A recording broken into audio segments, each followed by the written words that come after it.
Hello બાળકો, હું Amipara Parvatiben 11 arts ભૂગોળ વિષય સાથે આજે હીરપરા કન્યા વિદ્યાલયના ઓનલાઈન સેશનમાં આપ સર્વ બાળકોનું હાર્દિક સ્વાગત કરું છું.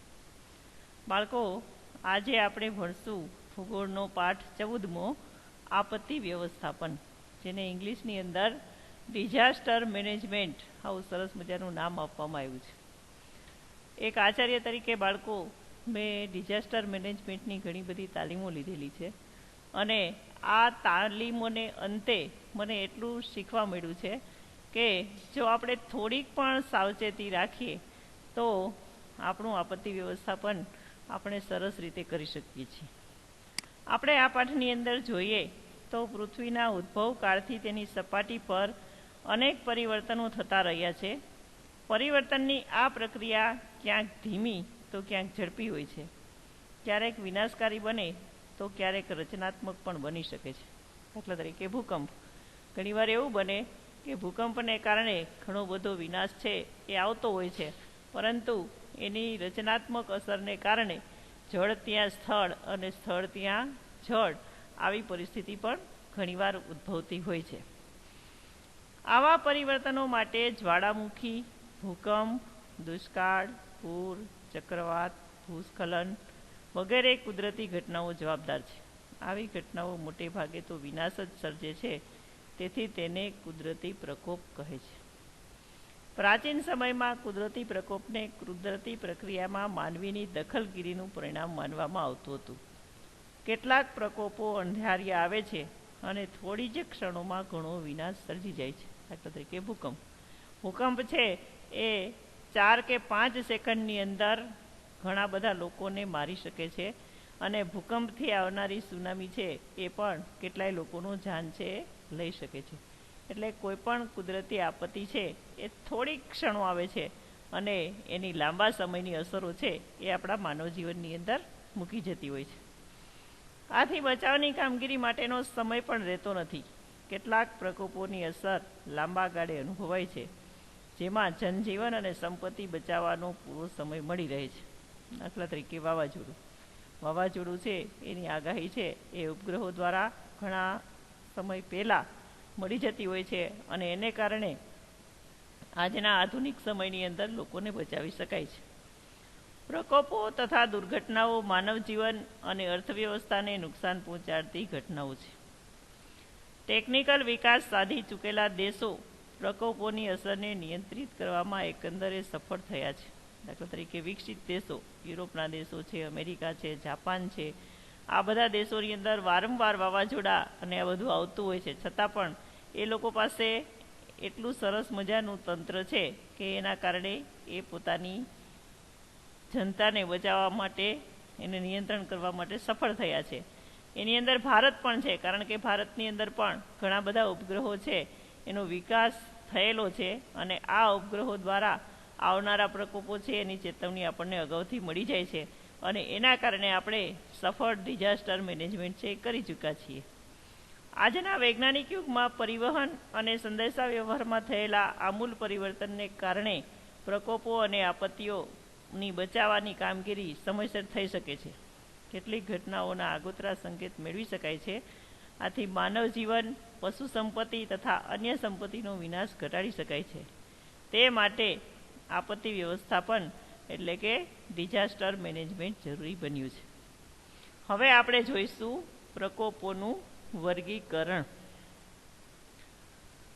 તો જુઓ, આ એક ચાર્ટ છે બાળકો, એની અંદર પ્રકોપોનું વર્ગીકરણ છે એ કરવામાં આવ્યું છે. એક બાજુ છે એ પ્રકોપો દર્શાવેલા છે અને બીજી બાજુ છે એ પ્રકોપ દ્વારા કેવી કેવી ઘટના ઘટી શકે છે એ બતાવ્યું છે. પહેલો પ્રકોપ છે ભૂભૌતિકીય. ભૂભૌતિકીય એટલે કે જમીનને લગતો. આપણી પૃથ્વી છે એનો જ્યારે ઉદ્ભવ થયો ત્યારે એક ધગધગતો વાયુનો ગોળો હતો અને અત્યારે પણ આપણે જાણીએ છીએ કે પૃથ્વીના ભૂગર્ભની અંદર હજી પણ ખદબદતો લાવારસ છે એ આવેલો છે અને એના કારણે કઈ કઈ ઘટનાઓ બને છે. તો પહેલી ઘટના છે એ ભૂકંપ, બીજી ઘટના છે એ ભૂસ્ખલન. ભૂસ્ખલન એટલે કોઈ એક મોટો પહાડ હોય એ ધસી પડે છે અને એની નીચે ઘણા બધા લોકો છે એ દટાઈ જાય છે. અને ત્રીજી ઘટના છે જ્વાળામુખી પ્રસ્ફોટન. આપણા ભારતની અંદર જ્વાળામુખી એટલા નથી, પરંતુ ફિલિપાઇન્સ છે, જાપાન છે, જાવા સુમાત્રા છે, આ બધા દેશો એવા છે કે એની અંદર હજી પણ જ્વાળામુખીનું પ્રસ્ફોટન છે એ સતત ચાલુ છે. હવે બીજા નંબરનો પ્રકોપ છે હવામાનલક્ષી. આ આપણને પ્રત્યક્ષ અનુભવાય છે. દાખલા તરીકે ચક્રવાત. તમે જાણો જ છો કે વર્ષ દરમિયાન ઘણા બધા ચક્રવાત અને વાવાઝોડા છે એની આગાહીઓ આવતી હોય છે. પછી છે વંટોળ, ખૂબ જ મોટો વંટોળ. અને આંધી. આંધી છે એ હવામાનલક્ષી રણ પ્રદેશની અંદર અનુભવાતો પ્રકોપ છે.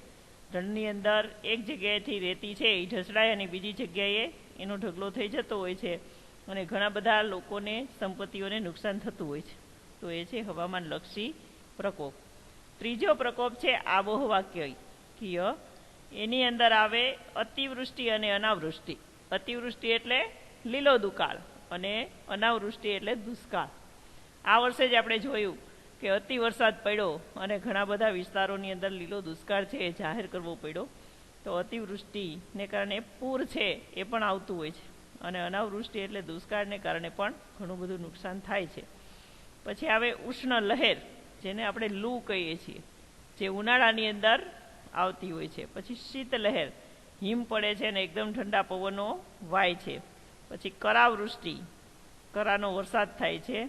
અને મેઘ પ્રસ્ફોટ એટલે કે વાદળોનું ફાટવું. વાદળ છે એ ફાટે છે અને એને કારણે ઘણો બધો વરસાદ છે એક જ જગ્યાએ પડી જાય છે. પછી આવે છે જૈવિક. તીડના હુમલા, એ પણ આ વર્ષે થયા. જો હું નાની હતી ત્યારથી અત્યાર સુધી મેં એવું માત્ર સાંભળ્યું હતું કે તીડ આવે છે, પણ આ વર્ષે તમે જોયું હશે ફેસબુકની અંદર અથવા તો ટીવીની અંદર કે ઘણા બધા તીડ છે એને કેટલું બધું લોકોને નુકસાન કર્યું. પછી પ્લેગ, સોર્સ જેવા રોગો અને ઇબોલા, અત્યારે કોરોના છે એ પણ એની અંદર જ આવે. એ શું છે તો કે જૈવિક પ્રકોપ છે. એને કારણે આખી દુનિયા છે એનું બધું જે છે તહસ નહસ થઈ ગયું, એક કોરોના. તો એ છે જૈવિક. પછી આવે છે જલીય પ્રકોપ. જલીય પ્રકોપની અંદર આવે પૂર અને હિમપ્રપાત. પૂર છે એ વરસાદને લીધે આવે છે અને હિમપ્રપાત છે એ ઘણો બધો બરફ પડવાથી થાય છે. હવે છેલ્લી આવે છે માનવ સર્જિત. એની અંદર આવે અણુ દુર્ઘટના, ઔદ્યોગિક દુર્ઘટના, યુદ્ધ અને અણુ વિસ્ફોટો. દાખલા તરીકે ભોપાલની દુર્ઘટના કે જે બનેલી, ગેસ ગળતર થયેલું અને એમાં હજારો લોકો છે એના મૃત્યુ થયેલા. હવે જુઓ બાળકો, આગળ છે ભૂકંપ ક્ષેત્રો. સરકારે 30% કોર્સ છે કર્યો છે, એની અંદરથી ભૂકંપ ક્ષેત્ર આવું જે છે વિભાગ એ તમારા કોર્સમાંથી નીકળી ગયો છે. છતાં પણ તમે જોઈ લેજો, ભારતની અંદર ભારતનો નકશો છે એ આપેલો છે. જો આ નકશાની અંદર અલગ અલગ કલરની અંદર ભૂકંપ ક્ષેત્રો છે એ બતાવેલા છે, બરોબર.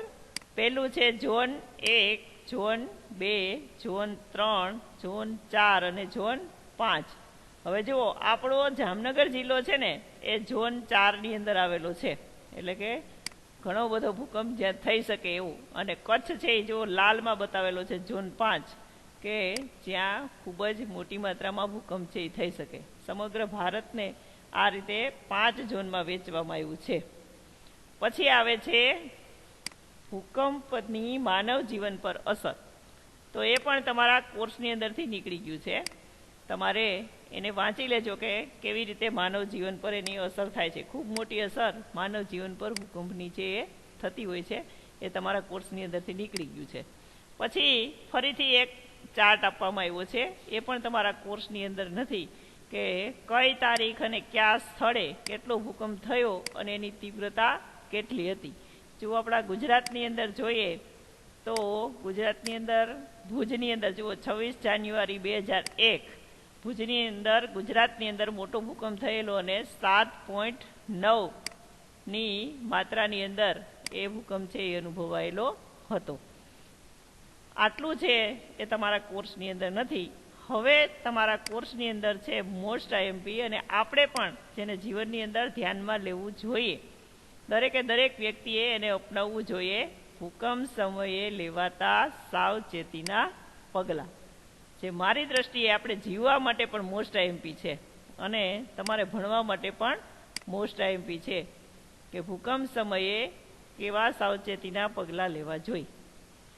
તમે ભૂકંપ જોયો નથી, અમે જોયો છે એટલે તમને કહું છું. ભૂકંપની ધ્રુજારી શરૂ થાય ત્યારે લેવાના પગલાં. પહેલું, ખુલ્લા મેદાનમાં હોઈએ તો ઊંધા સૂઈ જવું. એટલા માટે કે એકદમ ધ્રુજારી આવે તો આપણે પડી શકીએ છીએ. પડી અને જો આપણા માથાના ભાગે કે કોઈ રીતે ઈજા થાય તો બેભાન પણ થઈ શકીએ છીએ. એટલે જો આપણે ખુલ્લા મેદાનમાં હોઈએ તો સૌ પહેલાં આપણે ઊંધા સૂઈ જવું જોઈએ. શાળા મહાશાળાના મકાનની અંદર હોઈએ તો મજબૂત ટેબલ પાટલી જેવી વસ્તુની નીચે બેસી જવું. જો તમે ક્લાસમાં હોવ અને ભૂકંપની ધ્રુજારી આવે તો તમારી જે બેન્ચ છે અથવા તો ક્લાસની અંદર રહેલું ટેબલ છે અથવા તો મકાનનો ખૂણો અથવા બારણાની નીચે ઊભી જવું અથવા તો બેસી જવું. જો તમે બેન્ચની નીચે બેસી જશો તો ઉપરથી પ્લાસ્ટરના જે પોપડા પડે એનાથી પણ તમારું રક્ષણ થઈ શકશે. ત્રીજું છે, ધ્રુજારી શરૂ થાય ત્યારે ઘરમાં રહેલા ભારે ફર્નિચરથી અને કાચથી દૂર રહેવું. કારણ કે એકદમ ધ્રુજારી શરૂ થાય તો કાચ શું થાય, તૂટે, અને કાચના તૂટવાથી પણ ઘણું બધું નુકસાન થઈ શકે છે આપણને. અથવા તો કબાટ ઉપર અથવા તો આપણી અભેરાઈ ઉપર ભારે સામાન પડ્યો હોય તો એનાથી પણ આપણે દૂર જવું. કારણ કે એ પડે નીચે અને જો પડે તો પણ મૃત્યુ થઈ શકે છે અથવા તો આપણને વાગી શકે છે. એટલે તેનાથી આપણે દૂર જવું જોઈએ. ધ્રુજારી બંધ થાય ત્યાં સુધી કોઈ પણ મજબૂત આડસ નીચે જ રહેવું. ધ્રુજારી બંધ થતાં સલામતીને ધ્યાનમાં લઈ ઝડપથી બહાર નીકળી જવું. બહુમાળી ઇમારત ધરાવતા મકાનોમાંથી બહાર નીકળવાનું થાય ત્યારે બીજા લોકોને ધક્કા મારીને બહાર નીકળવાનો પ્રયત્ન કરવો નહીં. દિવાલને અડકીને ઊભા રહેવું. લિફ્ટ થકી ઉતરવાનો પ્રયત્ન ન કરવો. લિફ્ટ થકી ઉતરવાનો પ્રયત્ન એટલા માટે ન કરવો કે જો લાઇટ જાય તો આપણે વચ્ચે લટકી જઈએ. અને 2001ના ભૂકંપમાં બાળકો, મને ખબર છે છાપામાં પણ આવતું કે કેટલા બધા લોકો છે એ ધક્કામુક્કી કરી અને મૃત્યુને ભેટ્યા હતા. એને બદલે જો એ લોકો સલામત રીતે એક પછી એક સરસ રીતે નીચે ઉતરી ગયા હોત તો કદાચ બચી શકત. ઘણા બધા લોકો તો એવા હતા કે ત્રીજે કે ચોથા માળેથી નીચે ભૂસકો મારી દીધો અને એમનું મૃત્યુ થયું. તો આવા સમયે ખરેખર આપણે સ્વસ્થ બની અને વિચારવું જોઈએ. વીજળીના થાંભલા, વૃક્ષો, બહુમાળી મકાનોથી શક્ય એટલા દૂર રહેવું. કારણ કે વીજળીના થાંભલાની અંદર શોર્ટ સર્કિટ થઈ શકે છે. વૃક્ષ છે એ પણ પડી શકે છે અને બહુમાળી મકાન છે એ પણ પડી શકે છે. એટલે શક્ય એટલા દૂર જતું રહેવું. ભૂકંપ વખતે સ્ટેડિયમ, થિયેટર, શાળા કે ઓડિટોરિયમમાં હોવ તો બહાર નીકળવાનો ધસારો કરશો નહીં. ભૂકંપથી જાનહાનિ થાય તેનાથી વધુ જાનહાનિ ધક્કામુક્કીમાં થઈ શકે છે. ધ્રુજારી બંધ ન થાય ત્યાં સુધી સલામત સ્થાન છોડશો નહીં. બાળકો, પ્રૌઢો, અપંગ અને સ્ત્રીઓને બહાર સલામત રીતે નીકળે તે માટેની પ્રાથમિકતા આપવી. ટીવી, ઇન્ટરનેટ બંધ થઈ જાય તે સ્થિતિમાં હોમ રેડિયો દ્વારા જરૂરી સંપર્ક કરી શકાય. જો આપણે ઘણા બધા લોકોની વચ્ચે હોઈએ, દાખલા તરીકે સ્ટેડિયમ છે, પિક્ચર જોતા હોઈએ, થિયેટરની અંદર, ઓડિટોરિયમમાં બેઠા હોઈએ અથવા સ્કૂલમાં બેઠા હોઈએ, ત્યારે ધક્કામુક્કી બિલકુલ નહીં કરવાની. અને પેલા જે લોકો અશક્ત છે એને બહાર નીકળવા માટેનો સમય આપવાનો, પછી જ આપણે બહાર નીકળવાનું. જો આપણે આટલા સાવચેતીના પગલાં લેશું તો બાળકો, આપણે ઘણા બધા લોકો છે એનો જાન છે એ બચાવી શકશું. હવે પછી છે ભૂકંપ કે ધ્રુજારી બંધ થયા પછી લેવાના પગલાં. તો પેલું, માનસિક સ્વસ્થતા. માનસિક રીતે સ્વસ્થ બની અને અન્યને મદદ કરો. માણસ શું થાય, એકદમ ગભરાઈ જાય અને એના કારણે પોતે પણ પોતાનો જાન છે એ જોખમમાં મૂકે છે અને બીજાને પણ મદદ કરી શકતો નથી. તો પહેલાં તો માનસિક રીતે સ્વસ્થ બનો. ભૂકંપ દરમિયાન કુટુંબના સભ્ય અલગ થઈ ગયા હોય તો બધાને એકઠા કરવા પ્રયત્ન કરો. ઘણીવાર બને એવું કે નાસભાગને કારણે કુટુંબ છે એ વેરવિખેર થઈ જતું હોય છે. તો સૌથી પહેલાં તો એનો આપણે ભેગા કરવાનો પ્રયત્ન કરવો જોઈએ. કારણ કે એક વ્યક્તિ એક સ્થળે હોય, બીજો વ્યક્તિ બીજા સ્થળે હોય તો એવા સમયે પણ ઘણી બધી અસરો છે એ થતી હોય છે. કોઈને ગંભીર ઈજા થઈ હોય ને ખતરો ન હોય તો તેને ત્યાં જ રહેવા દો. પરિસ્થિતિ થાળે પડ્યા બાદ તાત્કાલિક ઉપાય કર્યો. ગંભીર ઈજા ન થઈ હોય, સામાન્ય વાગ્યું હોય તો તાત્કાલિક દોડાદોડ એને બીજી જગ્યાએ દવાખાને લઈ જવાની જરૂર નથી. બરાબર? કારણ કે એવું કરવાથી પણ ઘણીવાર આપણી જાનને ખતરો થઈ શકે છે. કાટમાળ નીચે દટાયેલી વ્યક્તિઓ વિશે જાણકારી મળે તો બચાવ ટુકડીને જાણ કરો. ઇન્ટરનેટનો ઉપયોગ કરો, યોગ્ય અને સાચી માહિતી પ્રસારિત કરો. કારણ કે અત્યારનો જમાનો એવો છે અફવાનો. અફવાને કારણે અફડાતફડી છે એ મચી જતી હોય છે. એટલે આપણે નેટનો ઉપયોગ કરી અને સાચી માહિતી હોય એ જ લોકો સુધી પહોંચાડવી જોઈએ, અફવા ફેલાવવી જોઈએ નહીં. રેડિયો, ટેલિવિઝન કે અન્ય માધ્યમથી મળતી આધારભૂત માહિતી કે સરકારી જાહેરાતો અને સૂચનાનો જ અમલ કરો. તમે જાણો છો અત્યારે કોરોનાની અંદર લોકો જાત જાતની અફવા છે ઉડાડે છે. તો જ્યારે ભૂકંપ થાય ત્યારે પણ આવી જાત જાતની અફવાઓ ઉડતી હોય છે અને લોકો નાસભાગ કરતા હોય છે. તો આવી અફવાથી બચવું જોઈએ. શું બન્યું એ જોવા ટોળામાં સામેલ થવાને બદલે બિનજરૂરી ભીડને ટાળવાનો પ્રયત્ન કરો. સામાન્ય ઈજાઓમાં પ્રાથમિક સારવાર મેળવી લો. વધુ નુકસાન પામેલા મકાનમાં પુનઃ પ્રવેશ ન કરો. મકાન છે એ કકડી ગયું હોય અને કદાચ આપણે જઈએ ઊભું હોય એની રીતે અને જો પડે તો આપણને વાગે, એટલે આવા મકાનની અંદર ન જવું જોઈએ. ઘરમાં પ્રવેશ સલામત છે કે કેમ તે જાણી લો. ગેસ લીકેજ જણાય તો વીજળીની સ્વિચ ઓન ન કરો અને અન્ય વીજળી ઉપકરણોને તત્કાળ ઉપયોગ ટાળવો. આગ લાગી હોય તો અગ્નિશામક, જેના ફોન નંબર છે 101, અને પોલીસ કંટ્રોલ રૂમ, જેના ફોન નંબર છે 100, એનો સંપર્ક કરો. જો બાળકો આપણે આટલું કરશું તો આપણે ભૂકંપ સમયે સલામત રહેશું.